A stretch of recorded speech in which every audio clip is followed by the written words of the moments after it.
It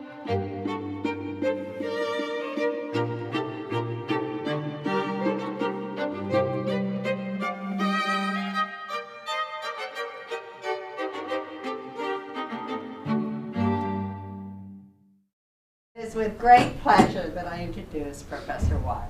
Thank you very much. Well, thank you for your kindness. Turn my back on. Maybe I go back like this. At least I can see it. Is this okay? Yeah. And Russian short story starts on page 1000. I will try hard not to imitate that. I was told to talk for roughly perhaps 40-45 minutes and then open it up to questions. And I hope you will have some questions. And by the way, if you disagree, that's fine. I'd love to hear disagreements. And of course, tell me why you disagree. As you know, my name is Irwin Weil. I've been teaching Russian language and literature, and by the way, music also, at Northwestern University for something like 47 years. And before that, I taught at Harvard and Brandeis. I've been teaching literally for almost 60 years. I also first went to the Soviet Union. You know that Russia in those days was called the Soviet Union. I first went to the Soviet Union in 1960. That was, my math is good, that was 52 years ago. And I've been there over 100 times. So I've had a very strong exposure to ordinary Russians and everyday life, first of all in the Soviet Union, and then later on in Russia after the post-Soviet Union. Professor Mogul asked me to talk about Dostoevsky, which is something I'm very happy to talk about, because to tell you the truth, the reason I speak Russian, the reason I know Russian, is on account of Dostoevsky. I was born in Cincinnati, Ohio, which, as you probably know, is not a very Russian city. It's a much more German city than it is Russian. And as a very young person, right after World War II, I went to the University of Chicago, and they introduced us to some guy who had written something called, I don't know, something like the Brothers Karamazov. It's called one of the greatest novels in the world, by the way. And it hit me so hard, I asked my friends, who was this Dostoevsky? And they told me to read something called Crime and Punishment. I sat down and read it, and the next thing I knew I was studying Russian because I wanted to read it in the original. So it's Dostoevsky's fault that I learned Russian. And you can see why I'm very, very happy to talk about Dostoevsky. He really is a passion of mine. Now, I was told that some of you have read The Idiot. Is that true? Mm-hmm. Is there a class here that's... How many of you have read The Idiot? Just a few. The reason I ask is he originally asked me to talk about The Idiot, and I had to confess that's the one I know least well right now, because I read it years ago, and in my teaching I haven't dealt with it very much. So what I'm going to do today, and I hope you'll pardon me for this, I'm going to talk about Dostoevsky in general. I can say a few words about The Idiot, but I can't really concentrate on it, because to tell you the truth, my memory is kind of vague at this point.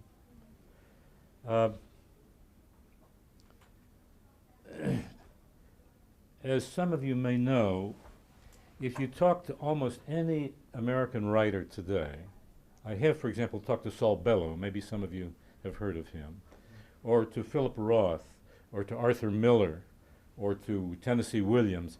Some of these names are familiar to you, aren't they? If you talk to any of them, one of the first names they'll talk about is Dostoevsky. He's had an incredible influence, not only on American writers, but I think it's fair to say on writers all over the world. I've had the same experience in China. I've had, obviously, in Russia, I have this experience to a great extent, although many people in Russia hate Dostoevsky. They can't stand him. They think he's horrible. And perhaps if you've read him, you know why they think he's horrible, because he deals with human pathology in a very open way. He deals with the psychology of murderers. He deals with the psychology of people who are not at all normal. He deals with psychology, actually, in some cases, of people who are rapists. It's horrible. And yet, he examines it so clearly and with such psychological understanding that there are other people who adore Dostoevsky, not because they like rapists and not because they like murderers, but because they're interested in somebody who can expose the human soul so deeply and so broadly. And that, it seems to me, is what Dostoevsky is all about. That's why I get excited when I hear the name Dostoevsky. Although if some of my colleagues were here, they would call me all kinds of names because I like such a horrible writer. That is, a writer whom they consider horrible.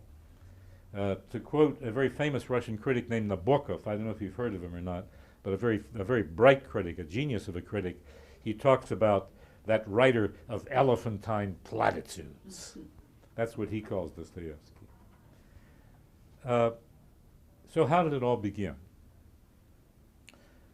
At the time that Dostoevsky started to write, that was in the 1840s, when he was in his 20s, many, if not most, serious Russian writers were from the aristocracy, from people who had been born into noble families, from people who had, most of them anyway, plenty of money. They never had to worry about money. They had large estates in the countryside. Up to 1861, they were the masters literally of slaves. Look, in this country, 10% of the population was enslaved. And I think you'd agree with me that was and is a problem, a very difficult human problem. In Russia, at that time, over 90%, that's 90% of the Slavic language population were slaves. If 10% of slavery created problems, what do you think 90% created? And furthermore, those 90% were deliberately kept into illiteracy. The government did not want them to learn how to read and write, and you can imagine probably why. Picture that, and you can picture the kind of society into which Dostoevsky was born, not as an aristocrat, but as the son of a fairly middle-level military doctor. He wasn't a peasant, obviously, but on the other hand, he was certainly not a member of the aristocracy. This was Dostoevsky. And furthermore, after his mother died, and the mother died at a fairly early age, the mother died when Dostoevsky was at a fairly early age, the family was in straitened economic circumstances. His father said to him, "You're going to engineering school." The last thing in the world that Dostoevsky wanted to be was an engineer. And if you've read some of his novels, I shudder to think of what a bridge would have been had it been built by Dostoevsky. But he did finish engineering school. But all along, he wanted to be a writer. And as a matter of fact, I'm looking at my watch because I don't want to talk too long. As a matter of fact, he had already translated into Russian a novel written by, at that time, one of the most famous novelists in Europe, a man named Balzac. If you know something about French literature, you know that Balzac wrote in French. Dostoevsky translated a very famous novel called Eugénie Grandet, written by Balzac into Russian. And it's kind of interesting to compare the translation of Dostoevsky with the original by Balzac. In any case, having done that, he decided that, by God, he was going to write a novel. Now remember, at this point, he was about 23 years old. Not much, perhaps many of you in this room are 23, am I right? Or if you're not 23, you're close to it. He's not much older than many of the students in this room right now, and perhaps the same age as some of you.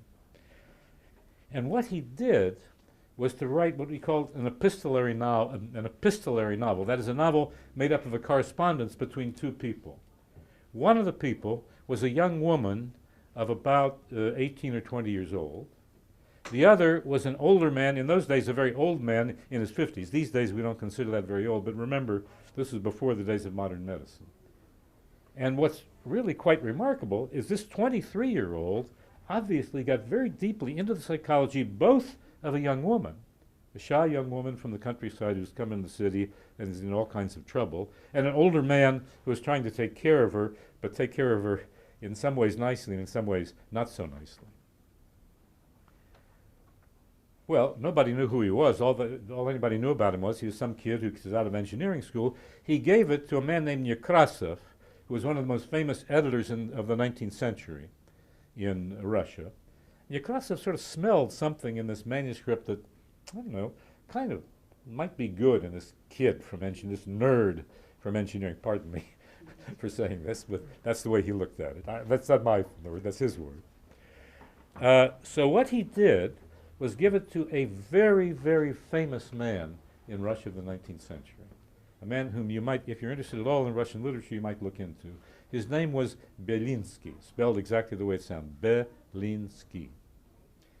Belinsky was such a powerful critic that the government hated him because he said all kinds of things that was very unpopular with a repressive Tsarist government. You know something about this, I hope, that there was a Tsar in Russia who had ultimate power, and many people in Russia thought this was wrong because this was the beginning of the idea of democracy. I don't want to go into detail here, but you get the idea. And so it was absolutely forbidden for him to be published in Russia, and yet he was known by every literate person in the country. Can you imagine that kind of a position? So Belinsky said to Nekrasov, the editor, he said, "Look, who is this guy anyway? I've never heard of him before." He said, "Well, he was an engineer." He said, "An engineering student? You want me to read something about? Are you crazy?" He said, "Look, you owe me big time. You had big debts. I paid your debts. Now read it." Well, what could he do? He sat down, and to his amazement, he couldn't put it down. By the way, it's not very long, particularly for a Russian novel. It's about, in translation, perhaps 250 pages. He read it in a couple of hours. He rushed to Dostoevsky's apartment. Now remember, Dostoevsky was 23 years old, a guy just out of engineering school. He rushed to his apartment at 2 o'clock in the morning, burst in, embraced him, kissed him Russian style 3 times, one cheek, the other cheek, and then the third cheek, and said, "Young man, you are a genius." Can you imagine what your reaction might be if you wrote something and the most famous critic in America — I can't imagine any critic in America who has the reputation Belinsky had, but Alfred Kazin maybe, or I don't know. Most of you, I suppose, are fairly level-headed. At least looking at you, you look that way. Dostoevsky was by no means level-headed, by no means. Among other things, he suffered from epilepsy, by the way, which in those days was a horrible disease. There was today we have L-Dopa, which can control it. In those days, they didn't have it. It, of course, went to his head. His head went like this. "Belinsky says I'm a genius. From now on, all my works will be published with a golden border. I'm a genius." You imagine how well this went over with his friends who were roughly the same age. How would you feel if one of your friends approached you with something like this? Pretty soon, people couldn't stand him anymore. They thought he was totally obnoxious, which he probably was. And he went around, this young man who had suddenly become a celebrity. Now, mind you understand, when I say celebrity, this is among a very small portion of the population. The vast proportion of the population had the foggiest idea. They were illiterate. But among the aristocracy, among those who could read, this guy was a coming force. I mean, think of your Hollywood celebrities, or I don't know, anybody who's Pink Floyd maybe, or somebody like that. And you would think that this set him up pretty nicely. But if you think that, you don't know much about Dostoevsky. He then wrote another novel called The Double. And it's a strange novel, although today most critics consider it a genius, the work of a genius. Of course, they have the advantage of knowing that it was Dostoevsky. People in those days didn't have the knowledge of it. It's called The Double, and the plot involves some sort of a crazy guy named Golyatkin. And by the way, that's a play on the Russian word for naked. In Russian, the word goly means naked. So Golyatkin is, you might say, one of the naked ones. And this obviously has something to do with how Dostoevsky is exposing his psychology, who suddenly, perhaps in a fit of madness, it's hard to say, sees somebody who looks exactly like him, who is his exact double. I guess these days we'd say a clone. And he can't figure out, and this guy also is called Golyatkin, and knows everything about it, and pretty soon people are confusing him with Golyatkin, and this double is a horrible, impish, devilish kind of a guy, which does his best to get the original Golyatkin into trouble. And it goes back and forth until finally the original Golyatkin is carted off to a madhouse. What the hell is going on? This was the first question that people asked when they read this novel. They weren't accustomed to psychological novels in those days. Belinsky, to Dostoevsky's horror, turned against him. Belinsky said, well, this guy is certainly talented, but he's ruining his talent. This is a horrible story. And imagine the effect on Dostoevsky, the young Dostoevsky, who had counted on Dostoevsky to be his champion. Who had counted on Belinsky to be his champion. And for the rest of his life, Dostoevsky had a very ambivalent relationship toward Belinsky, who, of course, was a very, very important part of Russian ideas all the way through the 19th century.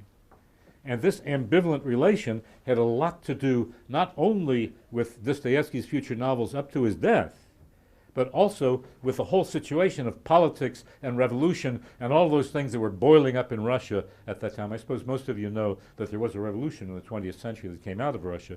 It was the result of many of the things I'm talking about. Does this make sense to you? Sure. Well, in the first place, with Dostoevsky, with this young fellow with a swelled head, who thought he was the greatest genius in the world. In the second place, the fact that Belinsky had turned against him, pretty much, perhaps overstating a little bit, but to a great extent isolated him from the best minds of the time, from the writers who up to that point had been sort of his, you might say, comrades or friends. And Dostoevsky found himself sort of shoved out. Can you imagine how uncomfortable it was for somebody with the sensitivity of this young Dostoevsky? And so what did he do? He got mixed up with a guy named Pietraszewski. And Pietraszewski had the idea, which, by the way, was increasingly common even in those early years of the 1840s, that the Russian government was way too repressive. Why was it that in Western Europe there were all kinds of revolutions? In America, there had been this magnificent revolution with George Washington, the hero of the revolutionaries, because he refused to accept the kingship. And here in Russia, they were struggling with a largely illiterate population deliberately kept in slavery and illiteracy. This is terrible. And so Pietraszewski was one of the people who, under the inspiration of people in France, you remember there had been revolutions in France, but not long, but a generation or so before that, Saint-Simon and other names that I won't bother you with at the moment. You're probably not familiar with them. Today we would call them pink tea socialists or something like that. There was no violence about it, but the idea was that it should be a more democratic country. And as you might imagine, the Tsar's police were not exactly happy about this. Furthermore, there was probably one part of that society that might have been intending toward violence. That's a possibility. And maybe even Dostoevsky, who became connected with these people because these were his new friends, might have been involved in that section that was talking about violence, about murdering one of their members to make sure that nobody would squeal to the police, you see. And so, in the late 1840s, I forgot now the exact, it's either 1847 or 48, my memory's a little bit weak these days, it was decided that they would arrest the major members of this Pietraszewski society and imprison them in the worst prison in the city of Petersburg. That was the capital of Russia in those days. They would imprison them in this prison and interrogate them to see what the hell was going on here anyway. Who do these guys think they were to challenge the great Tsar? And you remember there had been an attempt at a revolution shortly before this, so the Tsar was very nervous.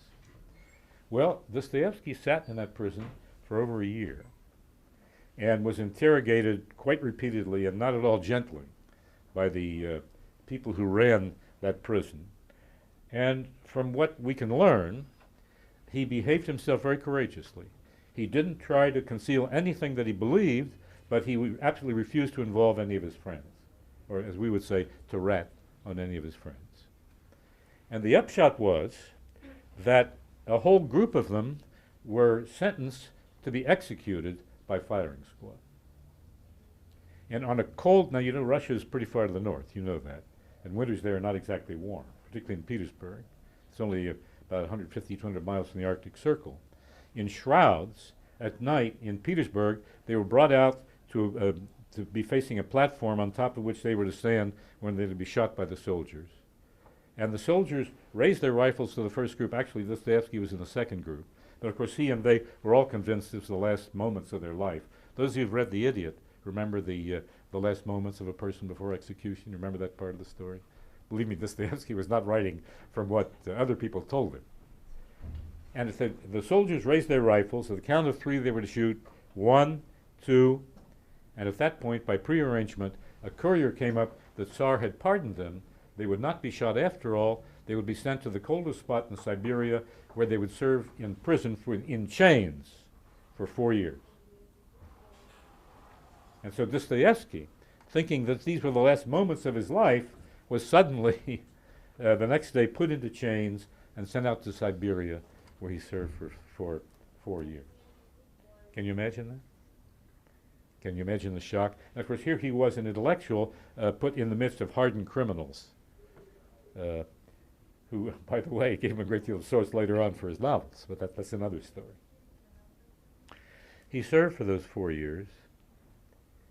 One thing I should have mentioned, I forgot to mention, while he was in the prison, I think I told you that Dostoevsky suffered from epilepsy. I guess most of you have never seen an epileptic fit, have you? Because these days it can be controlled by L-Dopa. But you've seen it, so you know what I'm talking about. When I was... Can I give you some water? Oh, that's okay. When I was a student at the University of Chicago, this is before the days of L-Dopa, I saw 1 or 2 epileptic fits, and I can tell you, it looks like the person is possessed by the devil. It's a horrible sight. And Dostoevsky, of course, was subject to many repeated attacks of this. When he was in prison, interestingly enough, the epilepsy lightened up.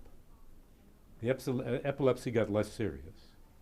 In any case, when he got out of prison, he had to serve for 4 years in the army. Again, in one of the coldest, it's a place called Barnaul, which is one of the coldest spots in Siberia, and I suppose you know that Siberia is not exactly Florida. He fell in love with a woman she was actually a Polish widow who already had a son, and eventually she agreed to marry him, and on his wedding night, he suffered from a terrible attack of epilepsy. This, again, is typical for Dostoevsky. You have to understand these kind of incidents if you want to understand what led to the novels that he wrote. And of course, from that point on, as you can imagine, life, first of all with her, and then even worse with her son, who of course was terribly resentful of the fact that his mother had once again married, made life in many ways a hell for Dostoevsky. Eventually, he got back from prison and from the army to Central Europe, where he and his brother tried to open journals, which were often closed down by the government, which completely misunderstood what they were trying to do. And he began once again to write novels. By the way, one of his novels that I think you would find very, very interesting to read was his account of prison in Siberia. In English, it's somewhat mistranslated. It's called Notes from the House of the Dead. In Russian, Zapiski Mертвого дома is literally notes from a dead house. And as a matter of fact, one of the translations may even have that literally. And it's a fascinating book. It's very easy to read, and I would strongly recommend it to you if you're really interested in learning something about this character. In any case, he attempted to get back into literary life. It wasn't entirely easy for him because already his opinions were beginning to change. He was becoming a much more conservative person.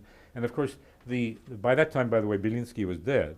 But the successors of Belinsky, who were more and more radical, of course, would be very much against the kind of sort of guarded conservatism that Dostoevsky represented. So it wasn't easy for him to get into what today I guess we would call, political, PC, political correctness. And then his wife died, his first wife died of consumption. Of course, this made relations between him and the stepson even worse. And while her body was on the table, which was the custom in Russia in those days, the corpse was on the table for a day or two, he was writing a book which was destined to change the way people look at literature afterward. It was called Notes from the Underground, Zapiski iz podpolya, which literally means notes from the cellar. It begins in a way, if you would submit it to a teacher of literature today, she or he would completely reject it. He says, "Я человек больной," I, man, sick. I'm sorry, I beg your pardon. It begins, "Я злой человек," I, evil man. "Я человек больной," I, man, sick. "Отвратительный я человек," repulsive man, I. Now, isn't that a wonderful way to start a story? Wouldn't you just love to read about this man? And then he goes on to tell you just how and why and what he is that makes him so sick and so awful and so terrible. and you say, "For God's sakes, man, cheer up! Make yourself more rational." Ha! Rational, you call. He said, "You think paradise is a wonderful place. If people put me in paradise, I would jump out of the window rather than admit that I had to submit to the laws of paradise. In paradise, they say 2 times 2 is 4. Well, you know, 2 times 2 is 5 is also rather nice." You get the idea. And then, to make matters even worse, he tells you an incident that happened in his previous experience where he gets... If you met this guy, you would spit in his face. He's the most obnoxious possible man in every possible situation, including making up to a prostitute who turns out is a very decent person, and he tries to make her into a human being, and then she comes into his room, and he completely dehumanizes her until she leads in an absolute fit of anger. What the hell? What on earth is he getting at? And of course, people read this with horror, but also with complete fascination. And I suggest to you sometime, when you're about ready to give up sleep for a week or two, that you read this book. It's a short, it's a rather short story, what's called a povest, or in English you call that a novella, a little bit longer than a short story, a little bit shorter than a novel. And it's this book which begins to put forth the problems that Dostoevsky deals with in a very, very powerful way, looking at the human soul. From this point on, people around him began to realize that Dostoevsky was obviously one of the major writers of his time. And by the time he died in the 1880s, he died in 1881 actually, it was certainly understood in Russia and in certain parts of Europe. It took a little while longer for this to happen in Europe. Dostoevsky was considered probably one of the greatest literary minds, and certainly one of the 2 greatest literary creators of the 19th century, the other, of course, being Tolstoy. Sometimes we talk about Tolstoyevsky, the study of Russian literature. Now, I would like to tell you a little bit about the writing of these novels. Obviously, in 10 or 15 minutes, I don't want to take too much of your time. In 10 or 15 minutes, I can't go into all of it. I would keep you here for days and days if I tried to go into all the details, but just a few details to give you some idea of specifically of what I'm talking about. Among other problems with Dostoevsky, well, in the first place, he was commissioned to, he got himself into terrible debts, terrible financial debts. It was way, way over his head. And so a publisher came along, a publisher named Stilovsky, and said, "Look, I'll clear up all your debts, and I'll give you enough money to live on for 2 years, but you have to sign a contract. I want a povest, that is a novella from you, of a specified length." In those days it was notebooks, a certain number of notebooks that were handwritten, which you will agree to give me exactly 24 months after you sign this contract. And if you give me that novella, everything will be fine. But if you give it to me 1 day later than this than the terms of this contract, I will get all the rights to everything you've ever published and all the rights to everything you ever will publish. And Dostoevsky signed that contract. Obviously, he needed a lot of money. Well, what do you think happened? Do you think he sat down and month by month? 23 months went by, and not a word was written. Can you imagine the desperation? And then he was told, you know, there was a French writer named Stendhal, by the way, very influential in Russian literature. Tolstoy said if Stendhal hadn't written The Charterhouse of Parma, he never could have written War and Peace the way he did. That's high praise. Stendhal had written perhaps his greatest novel, The Charterhouse of Parma, by dictation. He had dictated it at the rate of something like 24 pages a day. Can you imagine that? It's a great novel. And they said to Dostoevsky, "Why don't you try it?" What did he have to lose? Well, there was a school of dictation, that is, where people, young women were learning to be stenographers, writing shorthand. This was something new in Russia in those days. They got one of the most gifted students. She was actually a woman of Swedish descent. Anna Grigorievna Snitkina was her name. And she came to Dostoevsky, and what am I going to do with a young woman? My God, she's probably some kind of a radical, some kind of a feminist. For a whole day this went on, but finally the dam broke, and he started to dictate, and exactly on the day it was finished. He took it, they took it to Stilovsky. Well, Stilovsky was no fool. He knew what was going on. So what he did was to close the office that day, so he couldn't deliver it. And what they did was take it, in those days, the equivalent of a notary public's office. It was the police station, and it was notarized. It had been delivered on the proper day. There was a lawsuit which Dostoevsky won. Well, what does a Russian do at this point? You give a banquet. And believe me, that hasn't changed one bit since those days. You give a banquet. And everybody, all the friends come, and there's plenty of vodka. And of course, the young stenographer was invited. And Dostoevsky said to her, he said, look, I need your advice. Well, she said, certainly, Fyodor Mikhailovich, whatever I can give, I can't imagine what you'd want from me. He said, well, I'm trying to write a novel, and there's this man who's an awful character. He's been to prison, his temperament is terrible, he antagonizes people, and he's fallen in love with a woman who's much younger than he is. Do you think it would be realistic if I were to write a proposal? She said, I accept your proposal. And I'm not kidding, this happened. And she became his second wife, Anna Grigorievna Snitkina. And by the way, his greatest novel, The Brothers Karamazov, which he wrote just before he died, it's a short 900-page introduction to the idea he really had. A short 900-page introduction. This novel is dedicated to her, and believe me, she earned it. I suppose you can imagine life with this man was not exactly the kindest or most stable kind of life, and she went through everything. She took it, and she also took dictation.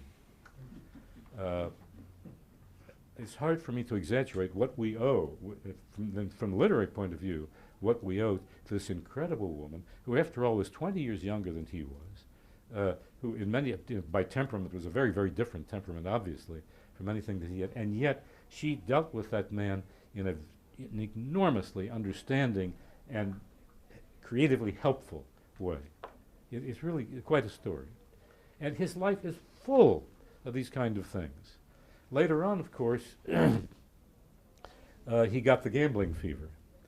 So of course they went to Wiesbaden. By the way, I've been to the casino that he went. He calls it Roulettenberg.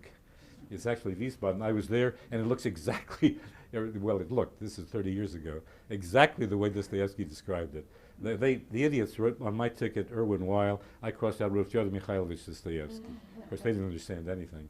I ventured, can you imagine, the huge sum of 5 marks. In those days, that was about $2.50. And I won. And I said to myself, you know, this is pretty good. Wait a minute. I said, I'm about to risk $2.50. I don't think I can do that. And Dostoevsky shook his fist in my face. He said, you damned Americans, you understand nothing. Well, what Dostoevsky did was to lose all of his money, send a telegram to his wife, send money so I can come home. He lost that money. He lost the rest of her money. He lost her mother's money. He lost her brother's money. And then he came back and wrote The Idiot. She knew that he had to get it out of the system and that he would write. And when he wrote this novel, and here I can say a few things that may be a little bit helpful to those of you who read it. You see, Dostoevsky was pursuing a kind of deep religious belief in the face of the most rational and powerful arguments that the atheists of his age, and remember the atheists of his age were the most powerful minds in Russia, he was trying to counter these arguments. How could he counter these arguments? Not by some sentimental rose-colored glasses kind of religion, but the kind of religion that understood human suffering. The kind of religion, after all, what did Christ go through? If not this horrible suffering, how do you understand this? Why is there such suffering in this world? I suppose I don't have to tell you as students before exam time what this means. And so he said, there are 2 figures in literature that deserve the appellation divine. One clearly is Jesus Christ. Well, for any Christian, that's hardly to be questioned, right? After all, wasn't Christ the Son of God? Although, Tolstoy denied it, by the way, and got in all kinds of trouble. But Dostoevsky never denied it. And yes, that's all well and good, but what's good for the Son of God isn't much good for us human beings, whose fathers are not quite in the situation of God. The other was Don Quixote, or in English sometimes say Don Quixote, which, by the way, is closer to the original pronunciation than Don Quixote. Don Quixote is modern Spanish. In the Spanish of Cervantes' time, it was really Don Quixote, which is the French title of the novel. So Quixote is just as close as Quixote. Don Quixote, this man who believes in human nobility, who believes in the beauty of Dulcinea del Toboso, who is nothing, of course, but his thinking parlor maid, but, well, not a parlor maid, but a dairy maid. But he doesn't know. His imagination creates the world in an incredibly noble way, an incredibly wonderful way. Oh, if only we could see the world through the eyes of Don Quixote, what a wonderful world this would be. But the only problem is it's sort of comic because the guy's literally out of his mind, So how do you make a combination between Don Quixote or Don Quixote on the one hand and Jesus Christ on the other hand? And the result was the novel that some of you have read, The Idiot. And of course that character was Prince Mushkin. And by the way, you understand in Russian, did they tell you, the word mush means mouse. So he's Prince Mouskin. And he is supposed to be, and of course he is a sick man who suffers from epilepsy and has all the weaknesses of a human being, and this is supposed to be the combination between Jesus Christ and Don Quixote. Well, I'm not one to criticize Dostoevsky as a writer, since I don't think I could write anything with 1/100th of the power that he did, and yet many people consider this novel to be the closest thing to a failure by Dostoevsky. The thing is that a failure by Dostoevsky is more fascinating than a success by almost any other writer. And I don't know how you read the novel, but maybe you saw some of the places where the novel, if in the point of view of certain critics, tends to break down.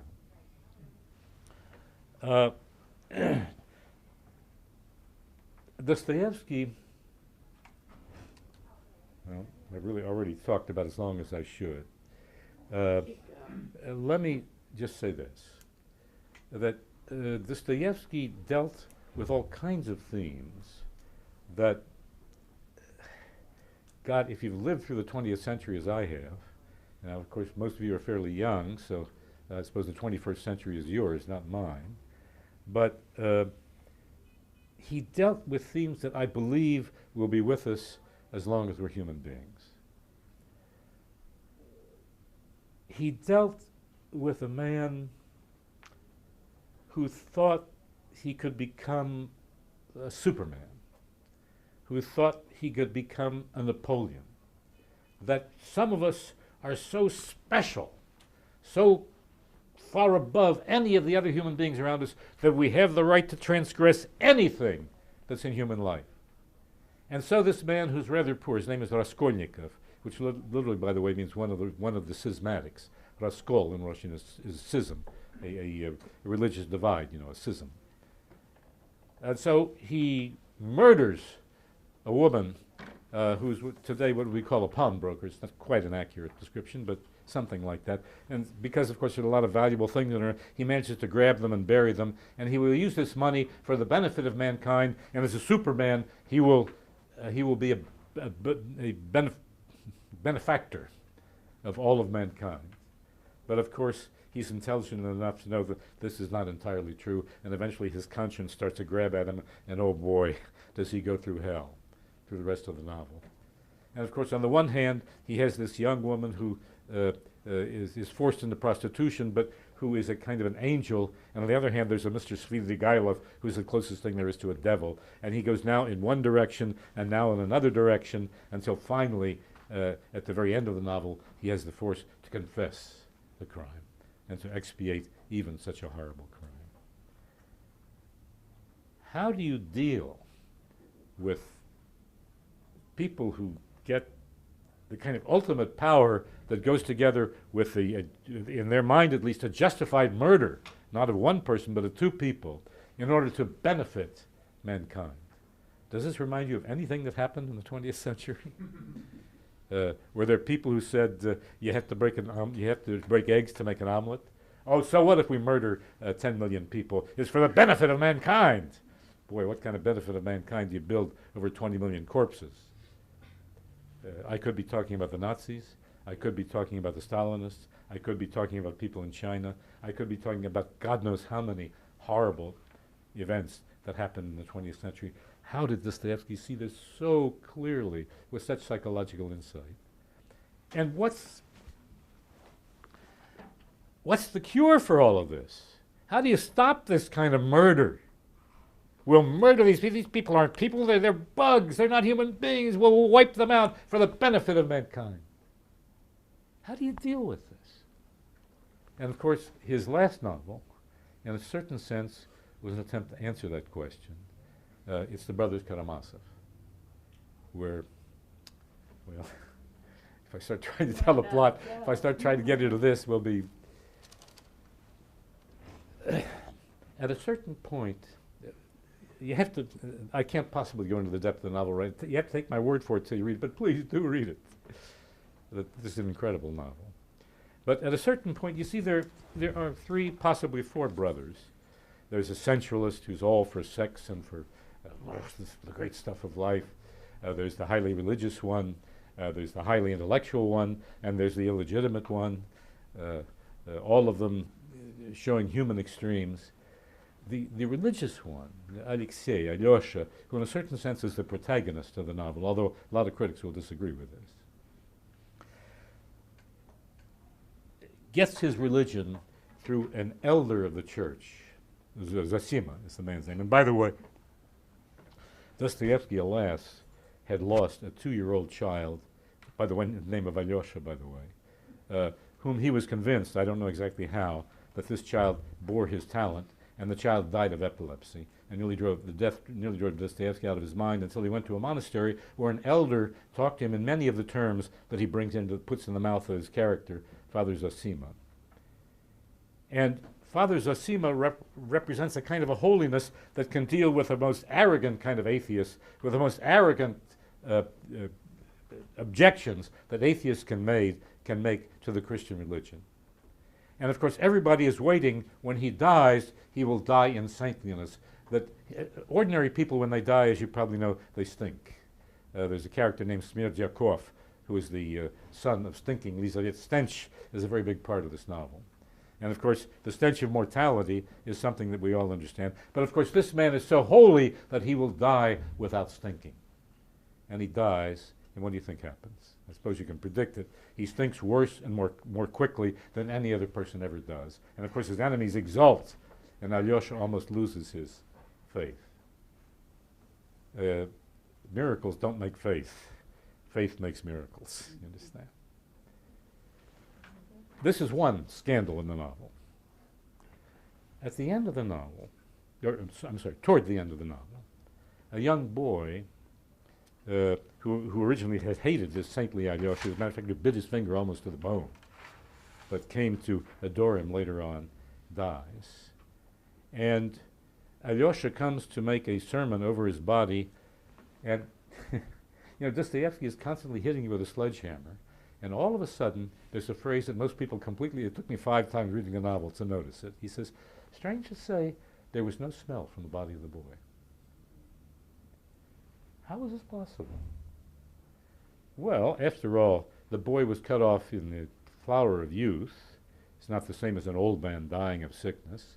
It was winter time. The old man had died in summertime, so of course the cold would retard the smell. There are all kinds of natural reasons why he wouldn't smell, and yet,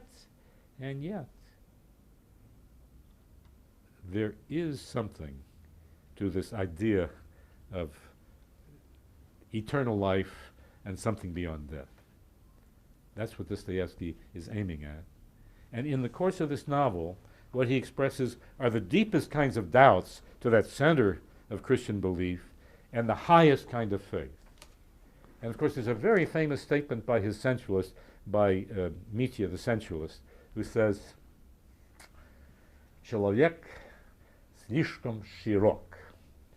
Human beings are too broad. Я сделал бы их уже. I would have created them more narrow. Потому что они воплощают, because they have within themselves и идеал Madonna, both the ideal of the Madonna, the Holy Mother of God, Bogorodica in Russian, the Holy Mother of God, than which nothing is higher, и Karamazovskaya совесть, and the Karamazov conscience, than which nothing is lower. How do you combine these two things in the human being? And of course, this is the problem that he struggles with all the way through this titanic novel, which was a short 900-page introduction to the solution he was about to offer, until, of course, he died. And of course, when he died, you can imagine the reaction. There was a huge demonstration as a memory of this incredibly powerful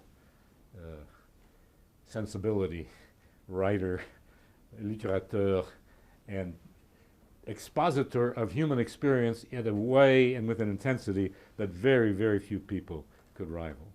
This is that Dostoevsky that I've come to talk to you about today.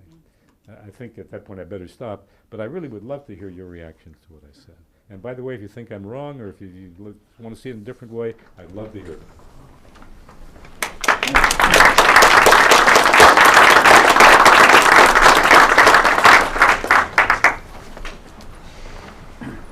Sound off. Yes, please. I have a question. Can you explain a little bit about his conservatism? What exactly do you mean by that? How does it play out? How do I explain the conservatism of a man with, of course, lots of people in the academic life are liberals, after all, not conservatives? Well, if you read his Diary of a Writer, you'll often see expressions of conservatism which are really pretty hard to take, which, to be honest, are obnoxious. He deals with it in an almost unthinking way from the right. If you read his analysis of the left, what we today would call the left, you can see that he sees into it all of the weaknesses that we can see. He sees often the obnoxious self-righteousness of people who are on the left. The idea that we have figured history so carefully and so profoundly, Karl Marx, for example, that we know exactly all the processes of history, and anybody who disagrees with us is nothing but a no-good absolute reactionary. And of course, when we come to power, the repressions in some ways are going to be even worse than they were under the Tsar, even worse than they were under the way of conservatives. And so these would-be revolutionaries, these would-be salvationists of human beings, not through Jesus Christ, but rather through human beings, are nothing but hypocrites who would subject to us an even worse tyranny than what we know now. That, in a somewhat superficial way, which he does in a much more profound way, of course, is, I think, Dostoevsky's argument. And I think there's some for it. Look, I lived in the Soviet Union. I can tell you a little bit about what so-called socialists did to human life. They were quite sure. They decided the way you should live. If you didn't want to live the way they wanted you to live, boy, you were in deep, as one of our presidents would say, deep doo. Yes. What was his argument against the atheists? I beg your pardon? What was his argument against the atheists? His argument against the atheists? Yes. Well, he wrote a very famous letter. Maybe this would be the best way I can answer the question. Remember I told you that he was in chains and was taken on a long trip. In those days, of course, they didn't have automobiles or airplanes or anything like that. The very, very long trip from St. Petersburg in the west to the center of Siberia in the east. That was several weeks of traveling. And on the way, they were met by some of the widows of the earlier revolutionaries, the so-called Decembrists, who were very kind to them. And among other things, gave Dostoevsky something that he never lost, a Bible, a copy of the Bible, which he kept on his person to the dying day. And he later wrote a letter to her, which is a very famously quoted letter. He said, you know, and I think I'm translating this almost literally from his words. He said, I am a child of the 19th century, a child of doubt, a child of musings. But at moments when I'm in terrible despair because of these doubts, I am comforted by the fact that there is nothing more manly, nothing more profound, nothing more humane, and he went on with several more of these nothing mores, than the character of Jesus Christ. And if somebody were to prove to me that Jesus Christ was not what he claimed, I would rather stay with Jesus than go with them. And I think in a certain sense, that was his answers to the atheists. In Notes from the Underground, he talks, you can read Notes from the Underground as an essay in freedom. And of course the problem is, how can you have freedom and love at the same time? Because if you love somebody, how can you possibly be free? Now I suppose most of the students here are probably not married, but some of us and a bit older are married, and we understand something about this. My wife tells me to do one thing, and I want to do the other thing. Of course, I boast that I am the boss in my house, and I want you to know that my wife has given me permission to say that. There's a problem in loving somebody, and yet at the same time wanting to have your freedom. Because if you love somebody, you're bound, of course, to the desires of that person, and that person in turn is bound to what you are. How can you possibly have a love affair and yet claim that you're a free person? What's the solution to this problem? Well, according to Dostoevsky, the solution to this problem is Jesus Christ. Jesus Christ is possible to have love and to have freedom at the same time. And how does he try to prove this? Well, we don't have time for it, unfortunately, but I'll tell you what you do. Read the Brothers Karamazov and read a chapter called The Tale of the Grand Inquisitor.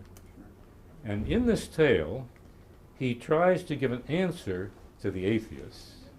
And he dictated, it has to do, Jesus Christ comes back to earth and resurrects a young girl who had died, much to the joy of her family. And for this crime of resurrecting the girl, he is arrested by the Grand Inquisitor, who cannot stand Jesus coming back and doing these things.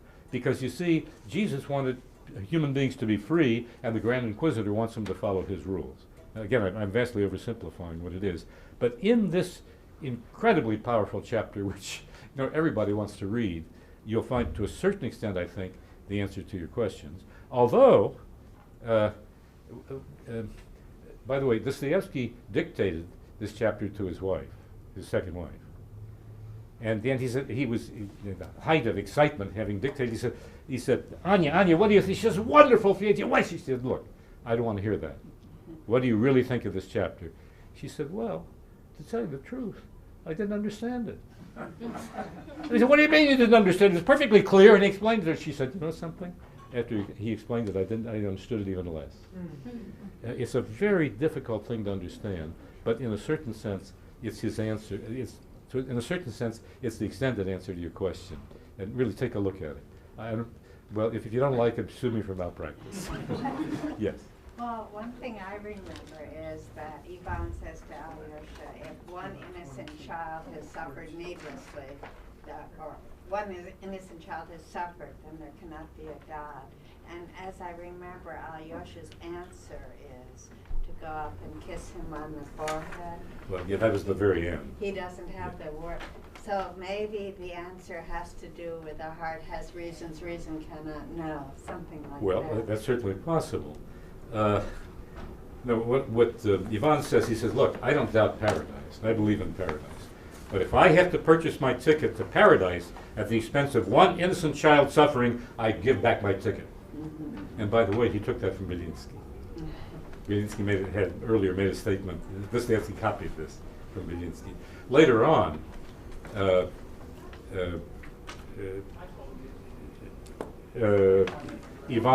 Alyosha, having listened to this tale of the girl, says, I don't understand it. What's going on? What are you trying to tell me? And he says, look, are you so tied to realism that you can't accept a little bit of fantasy? And at this point, Alyosha kisses him wordlessly on the mouth and leaves. Ivan says plagiarism, because of course at the end of the chapter, Christ had kissed the inquisitor wordlessly on the mouth. So of course it sort of dissolves in humor. But again, you have to read that to get the answer. This lady, I think, had a question. How old was he when he read Don Quixote? Because I understand that he carried Don Quixote whenever he traveled to Switzerland, back and forth. He slept with it. That's true. Technically. So Cervantes was a huge influence in him. Oh, no question about it, yes. So when did he read it? At what point of his career? I honestly couldn't tell you the date that he read it. All I can tell you is that certainly by the 1860s, by that time he would have been 40 years old, he had read it. Now, when he read it, I honestly don't know. But clearly he had read it, and it made a very, very deep impression on him, no question about it. And as you say, he practically slept with it. Yes? Was there any relationship or influence between Kant and Hegel and Dostoevsky, or Mark Twain and Dostoevsky? I'm struck by the comparison between Twain's lack of practicality and his waste of his fortune, and Dostoevsky's comparable thing, and comparable loss of income, and yet their genius, and both working under deadlines and still opposing that. And Kant's approach to freedom was that freedom is presented by reason, and the goodwill embraces the reason. So that solves the conflict between obedience and love. You achieve freedom by obeying reason. And Hegel's approach and Hegel's helping to define that 19th century of saying everything is in a dialectic, so you can have reason here and then you can have absolute doubt. And out of the combination, you will move forward. I think you're right, that when it comes to temperament, there's much in Mark Twain's temperament that you could also see in Dostoevsky. I don't think, now again, I really don't know, but my impression is that Dostoevsky really didn't know much about Mark Twain. That part of American literature had not gotten to remember that Twain's popularity was really very late in the 19th century, and Dostoevsky died in 1881. Twain was very active in Europe. That's true, but I think that was after Dostoevsky's death. My impression is that he didn't know much about Twain, although I think you're right that in the temperament, there's parallels in temperaments. When it comes to Hegel, yes, Dostoevsky certainly knew Hegel, and the dialectic was a very great part of his polemic with the leftists. He certainly was familiar with Kant. Whether he would have accepted it, I'm not entirely sure, but Kant certainly had an influence on him, yes. Yes. Yes, this lady here. Did you refer to the Brothers Karamazov as a I'm sorry? Did you refer to the Brothers Karamazov as a 900-page introduction? Yes. That he never finished? No, he finished it, that part of it. But what he said, and he wasn't bluffing, by the way. What he said was, this was the introduction to the novel that he would then write about Alyosha's career later on as a revolutionary. But he died before he could write it. But there were extensive notes that he had written. He wasn't bluffing. So this part was not. With Crime and Punishment, wasn't it? What's that? The same thing with Crime and No, Punishment. Crime and There was Punishment he supposed to be a finished. second volume. No, what he said was, this problem is to be dealt with in another novel, and of course that other novel was the Brothers Karamazov. So how would you suggest that we approach reading Karamazov? Karamazov? I would say read it from page 1 to, including, by the way, his introduction, where he deals with critics who haven't read the whole novel. No, honestly, I'm almost positive. Look, I read this thing when I was 18 and a half years old. I hate to tell you how many years. That was the year before Noah's Ark, you understand? It hit me so hard that I'm still reeling from it. And well, I tell my students, I say, look, I taught a course in Dostoevsky. I like Dostoevsky, and I hope you like him too. But I said, look, if you don't like him, drop the course. And they would say to me, well, yeah, look, Mr. Weil, we know that you're enthusiastic about Russian. That's very nice, but Mr. Weil, let's face facts. We want to get to medical school. To get to medical school, we have to get an A. Now, what do I have to do in this course to get an A? And I said, well, that's very simple. All you have to do is memorize every word in the books and write a brilliant paper, and I guarantee you, you'll get an A. But I said, you know something? In addition to getting into medical school, and after all, I want you to, because one of these days I'm going to get sick and I need your help. In addition to getting into medical school, there are other things in life. They said, yeah, like what? And I said, well, there's love, there's hate, there's frustration, there's ambition. Well, yeah, we've heard that before. Well, they've heard that they have to memorize every word, and these kids really work hard, so they sit down and they start to read, and they come back and say, you know something? You're right. There is love, there is hate, there is ambition, and by God, Dostoevsky's got them. And I swear it has never failed. I've been teaching now for over 50 years, and it has never failed. Except, of course, for Nabokov, but he wasn't my student. You have a question there. Yeah, sorry. It's not a question, it's a statement. I teach Gogol's The Overcoat, and the students understand it and they like it very much. And then The Death of Ivan Ilyich by Tolstoy, and they like it very much. So then last I give them The Grand Inquisitor, and they don't understand it. Well, like his wife. But after I explain it, they begin to like it. But if they're absolutely right, it is hard to understand. It is a paradox, after all. I mean, is this an attack on the church? Is this a case for atheism? Is this an exposure of the grandeur of Jesus? You can interpret it in 100 different ways. So, in a sense, when they say they don't understand it, they've read it. They've read it properly. It's so damn powerful that you can struggle with it for a lifetime. Yeah, it is. And many critics do. But wasn't, I might be mistaken, but the Grand Inquisitor, wasn't that previously developed in another novel, and trying to think, in The Demons? Isn't there a dialogue between one, I don't know, I read it so long ago, and my old timers is attacking now, but one character is talking to a confessor or to a priest. Yes. And it's a parallel situation with. Oh yes, I think you're right. I mean, in that sense, I think Dostoevsky's like Beethoven. You know, Beethoven will take a theme and then repeat it over and over and over and over again. Listen sometime to Rostropovich's cello renditions of the sonatas, of Beethoven, cello sonatas, and by God, he takes the same theme and repeats it, I swear, at least 75 times, and yet each time it's new. And that's exactly what Dostoevsky does. You're right. But I have another question about his influence on other writers. Do you see his influence on Bulgakov and how? Oh, Bulgakov, absolutely. Bulgakov adores Dostoevsky, and it takes whole hunks of Dostoevsky. Are any of you familiar with Bulgakov? Bulgakov wrote a whole. Bulgakov lived in Soviet times, and as you might imagine, the Soviet authorities were not very happy about what he wrote because, in many ways, he was a religious man. In many ways, he made fun of the. He made wonderful fun of the Soviet government. It's a riot, and he wrote a novel called *The Master and Margarita*, which is a combination of a retelling of the book of Matthew in the New Testament, a retelling of the Faust legend, and a fantastic haw-haw satire on Soviet life, all crammed into one novel, if you can imagine that. And of course he took huge gobs of this.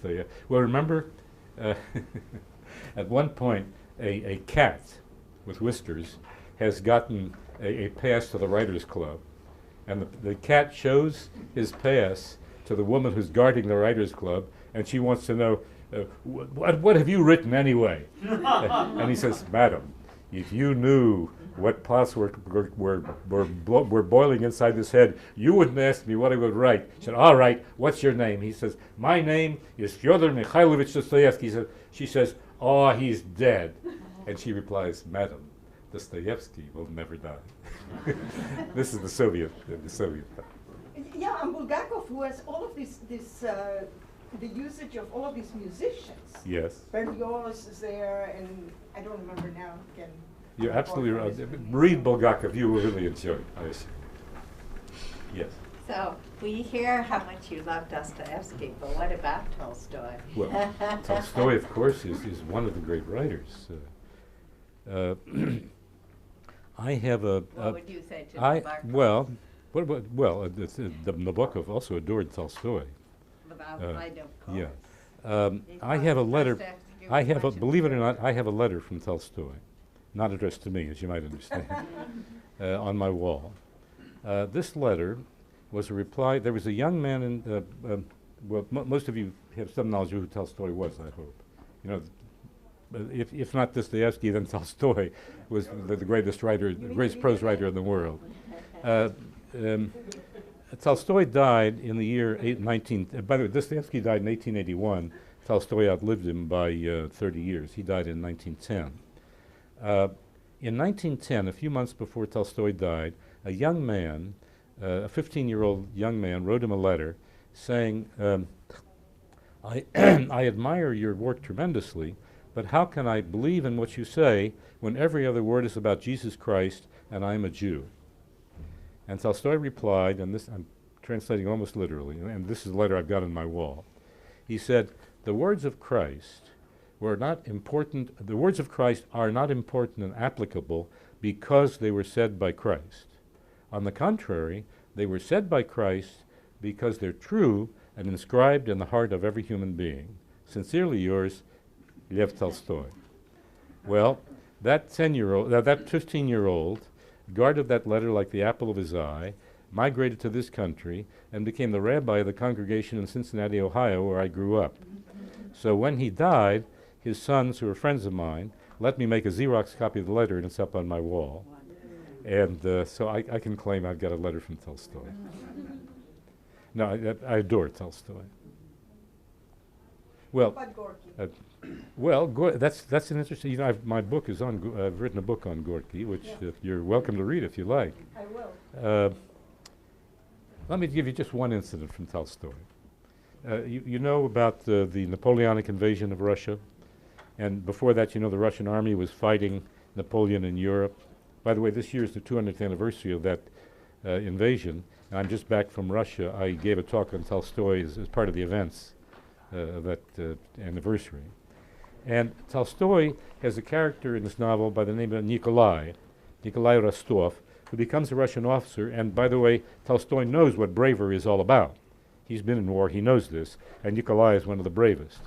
And in Nikolai's first experience of war, he's in Austria, and fighting has broken out, and he's rushing forward, and suddenly he sees people in uniforms that are clearly not Russian, they're clearly French, and all of a sudden he notices sparks or flames coming out of their weapons, and he realizes, my God, they're shooting at me! And he begins to run. He says, but that's absurd. Who would want to shoot at me? I'm such a nice fellow, and my mother loves me. Why on earth would they want to shoot at me? But thank God he makes it.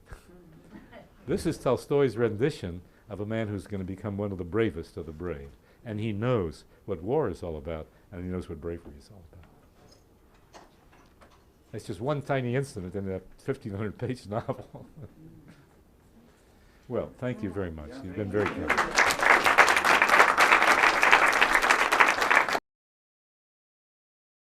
kind.